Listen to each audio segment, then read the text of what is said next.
To turn on flight mode on the Nintendo Switch, we just need to press and hold the home button for a couple of seconds to bring up the quick menu. We then need to tap where it says flight mode and it will go from off to on. And if you have a look up here, the Wi-Fi symbol's been replaced with an aeroplane.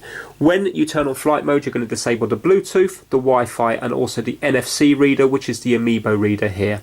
Right now it will work fine in handheld mode, but it will not work in tabletop mode because when we take the Joy-Cons off here, you can see that they will not light up and it says the Joy-Con controllers cannot be used wirelessly when flight mode is enabled. If we want to change that, we can do. As long as it's safe to do so, we can go to System Settings and then we can go to Flight Mode and we have the option to turn on Bluetooth, Wi-Fi and NFC. So let's turn on the Bluetooth and then the Joy-Cons will start working. And now if you have a look here now, we're still in flight mode, but yet if I take this one off, it's going to light up and now I can use it just like normal. Thanks for watching.